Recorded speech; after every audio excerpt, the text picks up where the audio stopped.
Tout pour investir. Dose d'économie.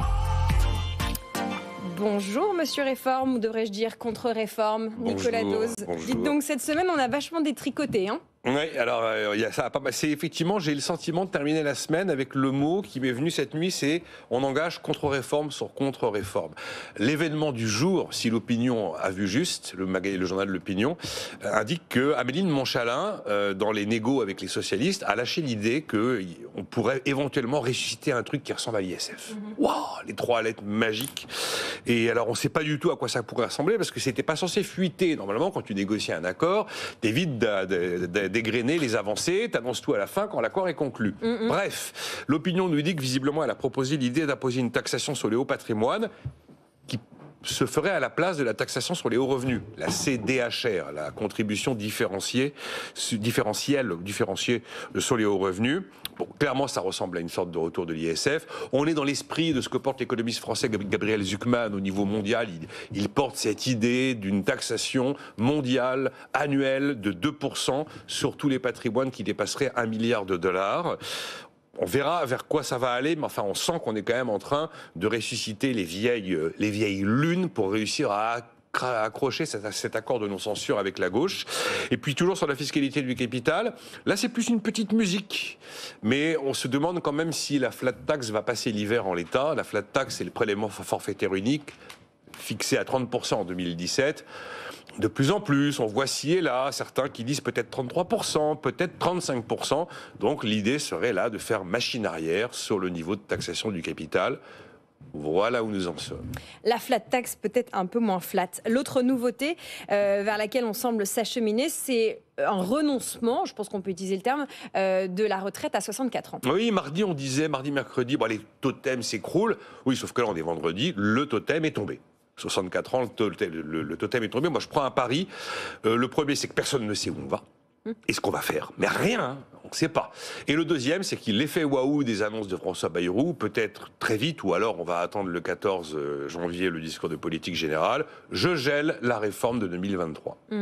Alors, vous savez, il avait dit reprendre sans suspendre, c'était mi-décembre.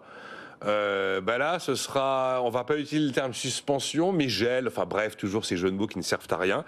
Donc, à mon avis, concrètement, ça veut dire quoi? Ça veut dire qu'on va décider que là, les bornes et les exigences de 2024 sont gelées, donc 62 ans et 9 mois, c'était la durée pour partir à la retraite en 2024, et il fallait 170 trimestres. On va tout bloquer, on va en rester là, on ne sait pas où on va, on ne sait pas à quoi ressemble la suite. Alors évidemment, ça va créer un choc financier supplémentaire. Alors Olivier Faure pour le PS a eu une idée lumineuse. Il dit, pour encaisser le choc, on va aller chercher les sous du fonds de réserve des retraites, créé par Lionel Jospin, notamment en partie pour apurer la caisse d'amortissement de la dette sociale depuis la fin des années 90. Il y a 21 milliards d'euros, le bon vieux coup de la cagnotte à la française. Voilà où nous en sommes en ce vendredi. La cagnotte. Taxation des riches, âge de la retraite, on a l'impression qu'on fait beaucoup d'efforts pour tenir là. Là, c'est clairement non-censure, quoi qu'il en coûte. C'est vraiment l'impression que ça donne. Tenir 6 mois de plus au prix de toute une série de contre-réformes. Parce que là, je viens de vous décrire une contre-réforme fiscale, je viens de vous décrire une contre-réforme des retraites. Il y a même aussi une contre-réforme de la fonction publique qui est dans les tuyaux, parce que quand vous voyez les postures portées par Laurent Marcangeli, c'est vraiment l'anti-Guillaume Kasbarian. D'ores et déjà, exit l'idée des 3 jours de carence. Ça veut dire que pour gagner peut-être 3 mois d'existence politique, 6 mois d'existence politique, éviter une censure, une nouvelle censure, on serait prêt qu'on lâche sur des trucs qui sont corrigeables l'année suivante. À la limite, bon... vous dites, voilà, je vais pas supprimer 4000 postes, je vais en supprimer que 2000 dans la fonction publique, c'est reculer pour mieux sauter. Non, mais quand on fait une contre-réforme fiscale, quand on fait une contre-réforme des retraites, on remet pas le couvert l'année suivante. On s'amuse pas à dire, finalement, allez, on recommence. Non, on recommence plus. Ce sont des contre-réformes structurelles pour gagner 3, 6 mois, 12 mois de vie politique. Alors, moi, j'ai vraiment l'impression de vivre un énorme délestage, un détricotage de tout ce qui restait. Clairement, les